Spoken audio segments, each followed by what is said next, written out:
G'day, I'm David Morgans. I am the author of The Gateway of Nu, and this is my little baby.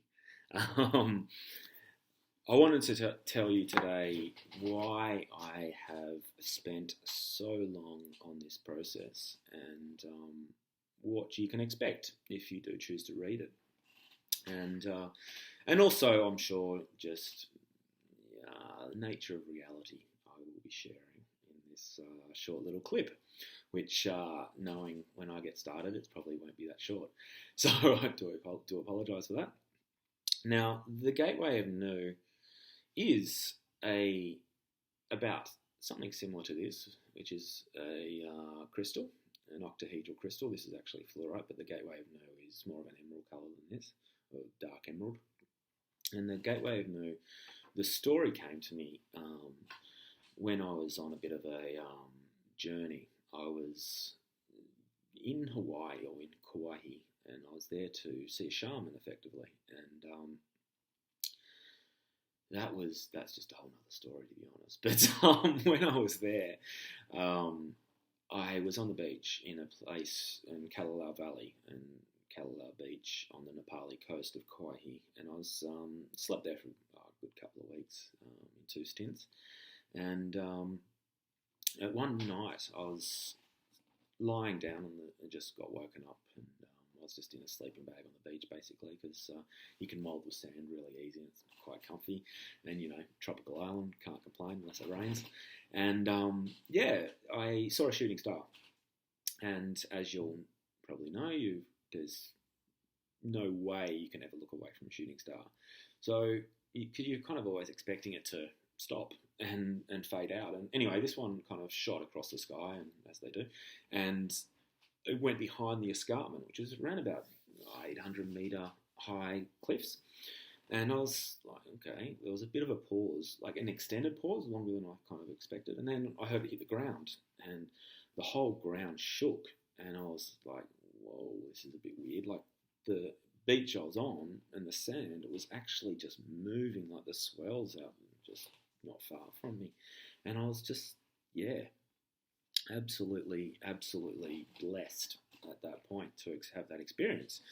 But of course, I wanted to find where it hit and all that. So in the morning, first light, I spoke to some maintenance guys that were spent the night at the valley, and had a beer with them the night before, so I already knew them. And anyway, I said, listen, man, like, what's the next valley? And one of the guys just goes, Honopu Valley. It's a sacred area, and I think he actually said that the Hawaiians used to bury their dead there. I'm not quite sure of that, but anyway. So, they told me that you're not allowed to moor a boat there and everything, so I said, well, can I swim there then?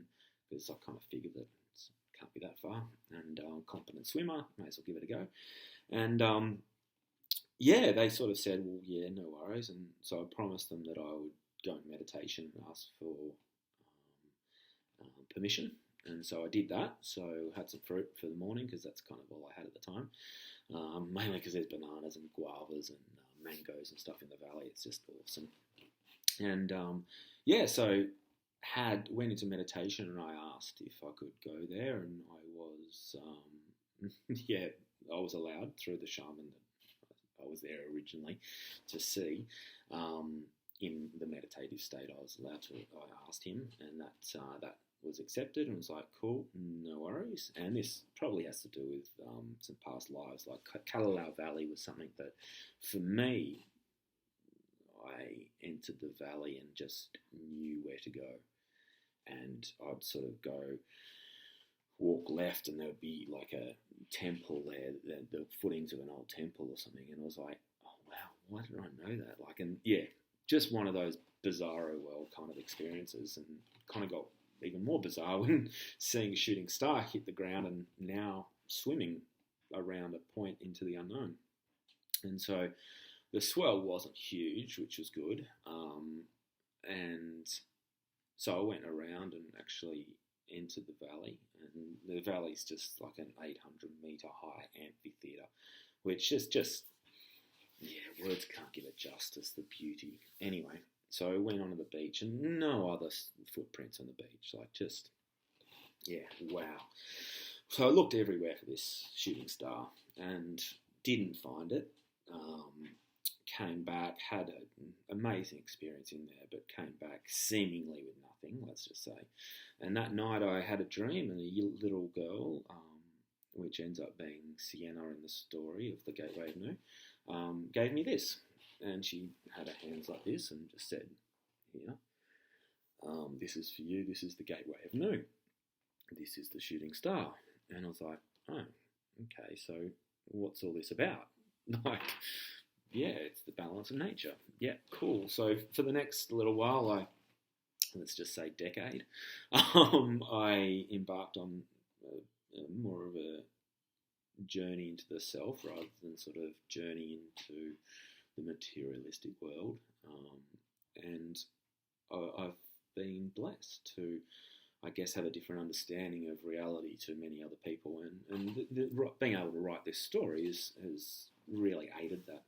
And it's come about now in the story. Like, if somebody holds the Gateway of Nu, they can control nature because they are nature. They're part of it. And anyone that wants to control the Gateway of Nu will repel them because it's the dual world. If you seek, you won't find it. You've got to be it. And that's the nature of the story. Like, the more we sort of seek in life, the more we admit we don't have. And I wish this was taught to me at school, let's just say, but it wasn't. Nature has taught me that, let's just say.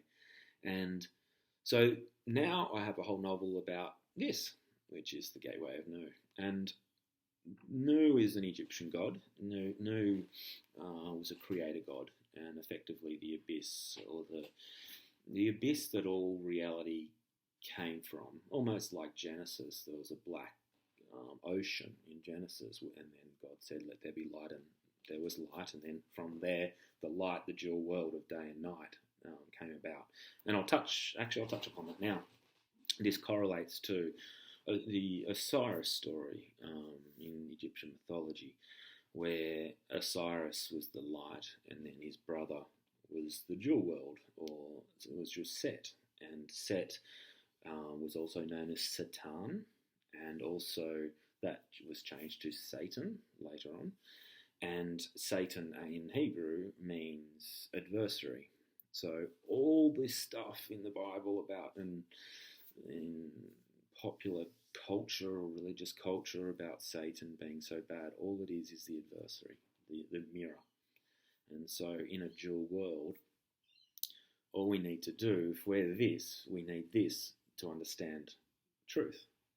And so really Satan is actually our best friend to actually understand truth. And I know people don't like that, but, that's the way it is. So the fear that's gone on with that word or that label is a shame, because we are that. We've got to actually be that. That's the nature of reality. And when we can actually, let's look at the quantum world. I mean, when we look at the incy-bincy bits that make up our reality, the atomic structure and the photons and how this all works. I mean, something like 99.99999% of the whole reality that we have is light. And so once we give judgment or measurement of that light, we give rise to the reality that we perceive, which is that 0.00001%. And then, so most of our reality is light, effectively. And when we live in the dual world that we do, that light is actually split, and that's split into effectively masculine and feminine. And that's why we've got the two jewels in the way it works in our reality. And so we've got the proton in the center and the electron outside. And so effectively the proton energy in an atom goes out and then is radiant, and then the feminine energy is absorbent and comes back, and it creates this dual aspect. And so anything that the masculine needs, the feminine reflects, and anything that the feminine needs, the masculine gives. And this is that dance of duality that so many people don't understand, and they pretty much only perceive the chaos in our world, in our modern world. There is so much chaos, and deliberately so. Like people are trying to control and have more, and there's so much anger, and there's so many delusions in this world, and again, deliberately so. There are systems out there that are designed to actually keep you in a box, and that's it. Anything outside of the box, you're meant to be fearful of. And if you're not in that box, you're a threat. And sorry, but that's our world. And once I started understanding this and really embracing, I've had some amazing teachers, let's just say, but once I really got it, it's like, wow, you can't fight that box.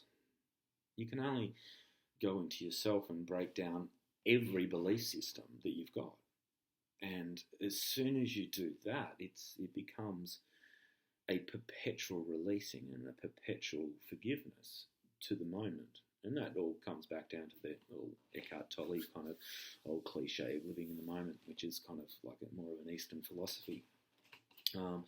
And in our world, we don't seem to have the outcome. We don't seem to have that comfortableness in the self. Everyone sort of is fighting constantly, and if you're fighting, you're in that dual world. And so what I wanted to do was actually write a book about how the system works, but also a personal experience of how to break down that system to understand the self. And so effectively I've got the main character of Leonardo Sassafras, and he's the one that finds the crystal, and struggles to be in the balance of nature. And so when he's within himself, the crystal comes to him, but when he's sort of fighting, the crystal doesn't come to him. And it's doubly worse when many other people want the crystal. And so his bloodline has been watched for many years, and which is kind of, it is a correlation to the bloodlines that rule our world, because we do have bloodline rule in our world, especially the monarchies, and we don't have elected leaders because the Queen isn't elected, and well, just is what it is really. But what I do want to actually question is why we give rise to these beliefs. That's okay, because as far as nature shows us, we're in control. Every individual is in control of their life. And the more laws we have, we all know the more laws means lawyers win, and also means that there's more dishonesty there is. And so really, as far as I'm concerned, we've got to question the whole system. And the whole system, I mean, especially at the moment with politics and stuff, it's just so interesting to watch, because it's just everyone that's lying is in it for themselves, and who are in it for themselves are just getting shown up at the moment. It's like the governments were like, oh, no, we're not spying on you. There's no way we'd spy on you. And then Snowden comes out and it's like, yeah, we're spying on you, but it's for your benefit that we're spying on you. We're keeping you safe. And we're keeping you safe from groups of people that we funded in the first place. It's like, wow, okay. Cheers, man. You rock. You humanitarian, you.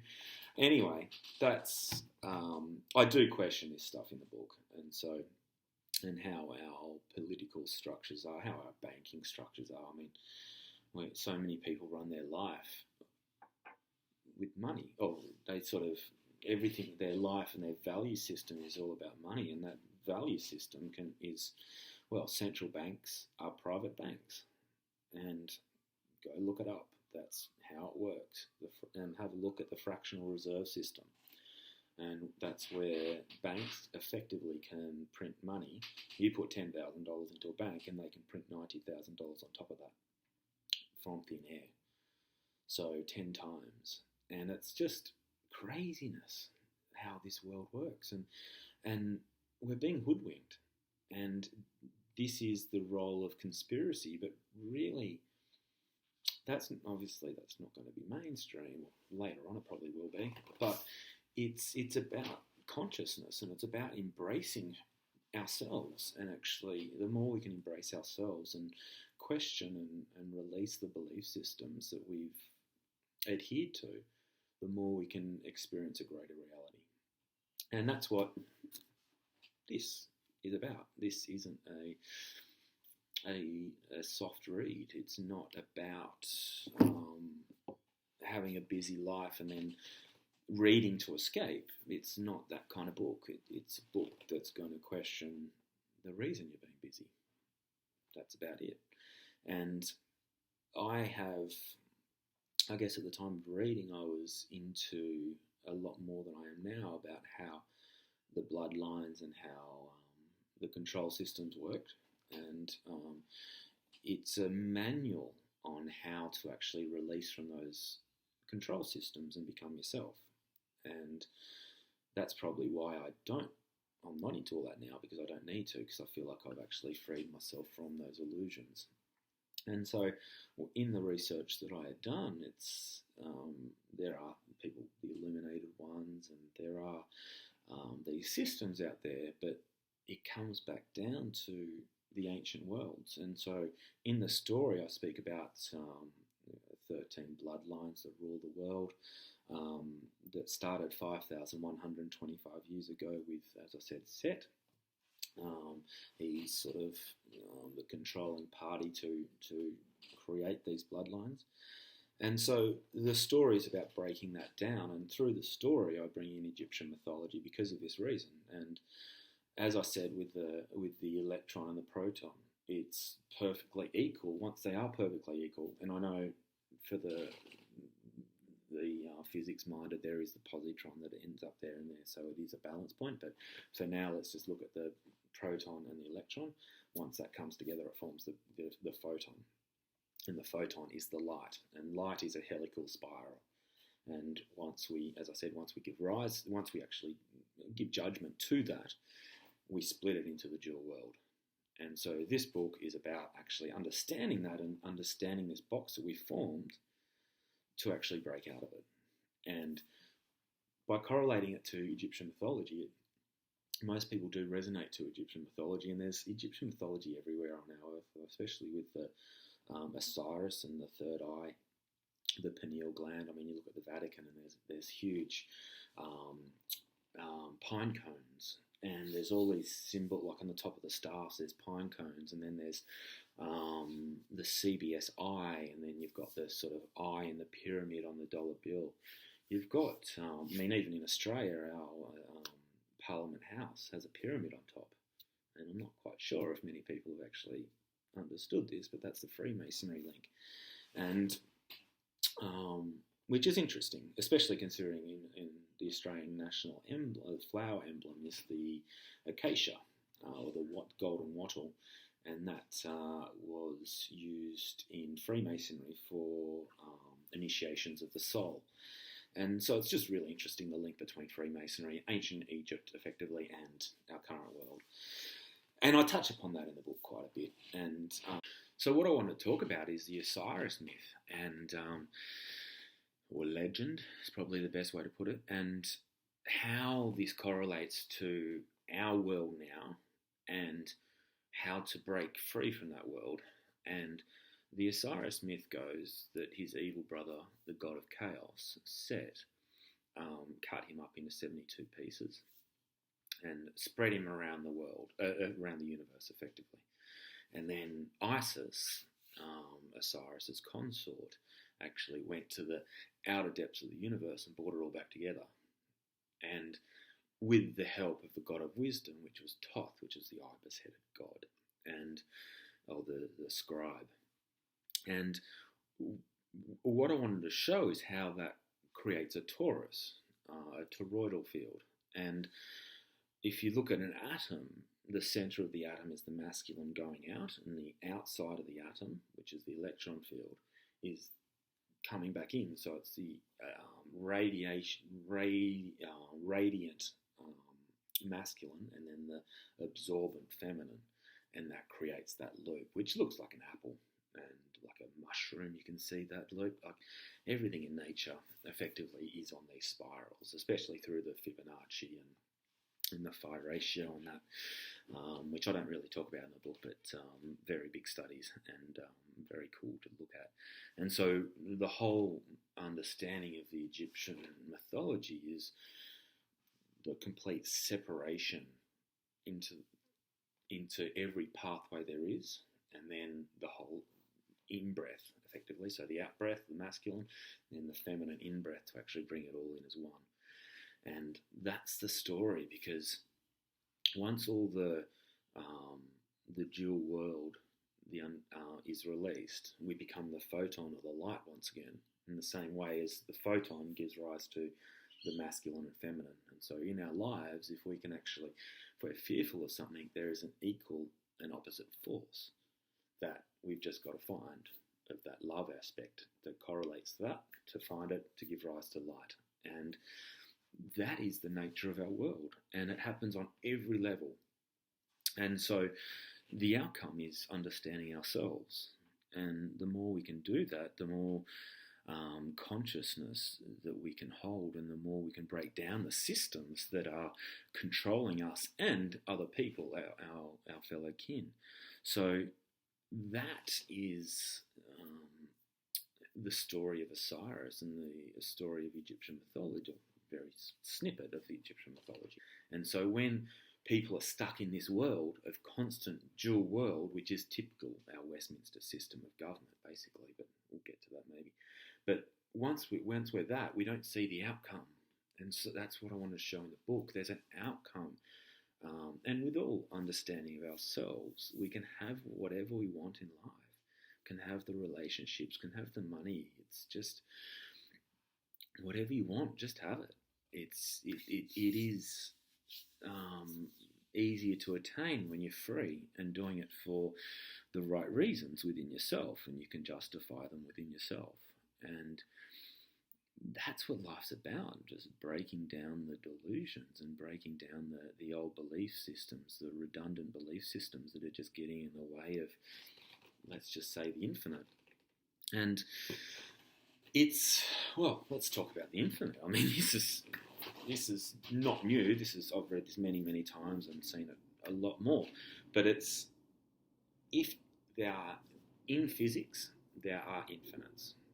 And if there is an infinite, and just say there's a line going across the screen right now and continuing infinitely that way, Now, if I cut at that point and this point, just where the screen is, that line, what you can see right now, the measurement of that is still infinite. Because if you divide the infinite by anything, it's still infinite. And that's our reality. If I just cut it there, that's still infinite. Yep, you get what I'm talking about. And so when we look through a telescope, we basically see the same as when we look through a microscope. And there is an infinite outward and an infinite inward. And that's how the whole understanding of as above, so below came about. And which is an old saying, Hermes Trismegistus, I think, from memory. But it was quoted that. But basically, it's everything that's outside is within us. And Buddha said the same thing. There is a point within our own heart which is one with the entire universe. And we see that in the quantum world now, because we're starting to understand that in every atom, so the little nuts and bolts that make up our so-called reality, are all little black holes with the density of the whole universe in them. Now that's just crazy shit. Like, once you can start understanding this stuff, it's like, wow, what's real? And so, coming back to the story, it's a questioning of who we are, because, like, if we are infinite, and these bodies are infinite, and that when this reality we live in always has a jewel, it's born from these perfect opposites. So all we've got to do is actually bring them together to actually, they sort of away, and we start understanding reality on a deeper level. And by doing that, the whole universe unfolds, and you're basically just left there with nothingness, which is our true nature. and it's pretty cool. And so that's why I wrote the book. And there's a bunch of experiences in the book who, I guess the main characters loosely, well, loosely based on myself, and a few of my experiences have been put into the book. Like, I'll give you an example. Like, as I said, everything, if you go within it, effectively there's a black hole, including our Earth. And so in the centre of our Earth, effectively there's a portal to the whole universe. And that's commonly called the Hollow Earth theory in Agartha. And there's stuff like Admiral Byrd, BYRD. You can look up, and he speaks of going into the Hollow Earth, or he labelled it Agartha, accidentally through a portal at the top of the world, North Pole. Now, that's just, yeah, you can believe whatever you want to believe. But what I didn't know about all this stuff when I first had my first experience with Inner Earth, effectively. And Inner Earth is Shambhala, as the Buddhists often call it. And some other people sort of say the Shambhala is the capital city of Agartha, and whatever, doesn't matter. My first experience, I had no idea about all this stuff, and I was in Lago de Atitlan in Guatemala. And if you haven't been to Guatemala, just put it on the bucket list and put it at the top. It's such an amazing place, like whether it be the Caribbean coast or the Pacific coast. It was just stunning area. And so Lago de Atitlan is a lake, and it correlates to the story, and that's why I'm telling you, because it comes into it a few times actually. And it's a 12 kilometre by 18 kilometre lake, and it's called an endorheic lake, which basically means it's fresh water, but that water doesn't flow to the ocean, which is quite rare. It flows within itself, which is very, very strange. And also, that area of the Mayans said that life came out of there, and life goes back into there, effectively, and which is what I'll be talking about. And it is just this. Well, there's no base, there's no bottom to the lake. And so Jacques Cousteau went there once, and he tried to find it. They sent sonar down and didn't come back up, which sonar basically hits and then reflects, and that's how you know how deep something is.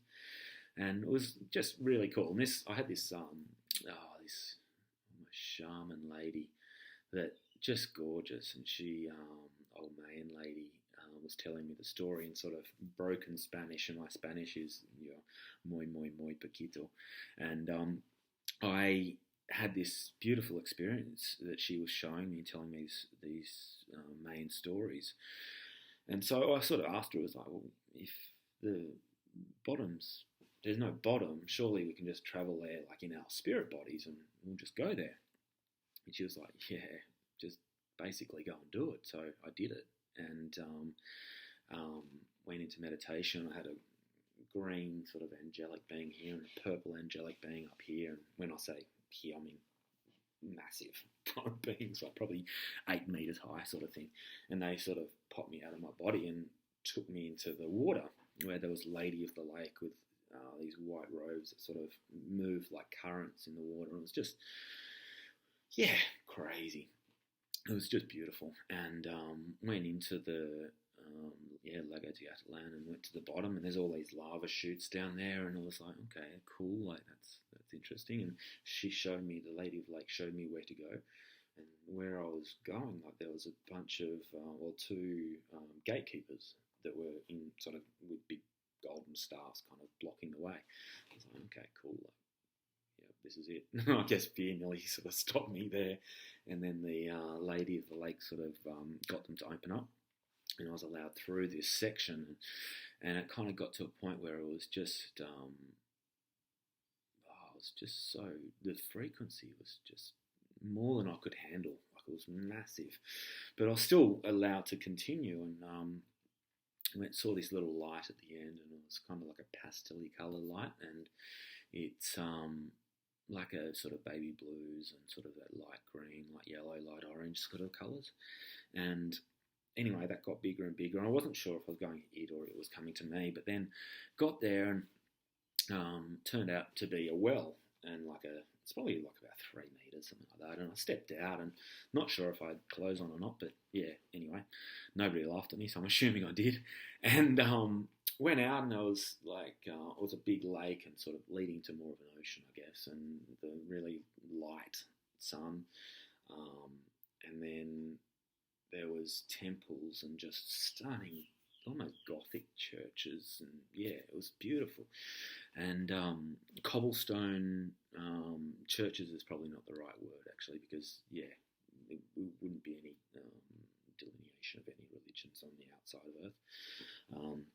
Mainly the truth within all of them, and that's the sum of, I guess. And anyway, so then I saw all these cobblestone roads around and a bunch of people walking by, and I tried to talk to these people, and they just wouldn't talk to me. And when I say people, humanoid, but not all human. Like, there was kind of some funky stuff going on there. And kept on walking, but I sort of, every time I sort of went into judgment, I guess, it was like a rubber band constricting and contracting, and pulling me back to the well. And I was like, oh, okay, I kind of quickly understood what was going on. Like, if I had to be in a completely open space and to stay in that area. Anyway, so one guy came along and said my name in spirit, and I was like, okay, yep, cool, he knows who I am. And yeah, David's not what they call me. Anyway, and then I said to him, like, why is everyone ignoring me? And he said, you're not pure enough to be here. And I was like, okay, that's a bit harsh. Like, the most beautiful space I'd ever been in my life, up until that point, I wasn't pure enough to be there. Anyway, so that's why the other people couldn't talk to me. And I was like, okay, cool, like, yep, this is really nice, but what's this all about? And he just said, welcome to Shambhala, you'll be working here a lot. And I was like, okay, awesome. What's all this about? And so I've questioned that over many, many years and got to this. And so this guy, I've sort of seen him a few times. I still don't know his name. But when I go there now, it's sort of a little bit different. But I went back, and funnily enough, it was just such a beautiful experience and in a beautiful space, because I went back to, went through the lake and went back to my body and woke up effectively. And I was like, stepped out of the meditative state. And I was like, okay, I really need to get down the water. So I was thinking, like, it's pretty cold still, but I thought I'd just at least dunk the feet into the lake. And when I did, over one of the volcanoes, which look like big pyramids, and there's probably 3 or 4 of them around the lake, and some of them are sort of active. So you're looking at Vulcan Picaya, I think was the active one, and basically you could sit there at night with a wine watching volcanoes erupt. It was awesome. Anyway, so I looked at above the volcano. I could see the Pleiades star system, and in the southern hemisphere you don't see it as much as the northern hemisphere, but it's I believe, my understanding of astrology anyway, and astronomy maybe, and I just had this. It was like I was open to a new world, effectively, and I felt all these different spirits, especially the native spirits, I guess, from that area, congregate and effectively just change my world at that point. It's just absolutely, wow. Even talking about it now, it's like it's almost like a tingling on my back, and it was just a beautiful experience, and that so much correlates to the outcome and the movement of writing and of this experience of writing. And it's just been such a blessing, and I really hope, I mean, if you guys are interested in reading the book, like, there's probably information down here now, maybe, I'm not quite sure, don't know how to edit this yet, and I hope you really enjoy it. It's been such a blessing to write, and it's such a blessing to have feedback, and Twitter Facebook and all that sort of stuff, and my website are all available for that feedback. And also, I've really stepped into farming and I guess alchemy of late, and so I'm teaching the courses on alchemy, and I've got a modality of agriculture slash farming which I would like to be sharing very soon. I've just got a little bit more work to do on it, which also correlates as a healing system, kind of more along the naturopathic line, where funnily enough I've got one here, which is this is Casuarina, and it's basically what I've done is made seeds. I've made seeds. I didn't make the seeds. I've made remedies from the seed over here, and then allowed it to grow for a year, and then made remedies from this seed. And so by putting them together in the one bottle, I've actually been able to hold the whole life cycle of that particular plant as one. And it's just been, wow, so blessed to be able to share this stuff. And so, check it out. Like the channel, and blessings. We will definitely be meeting again. I hope all is well, and may the force be with you. See ya.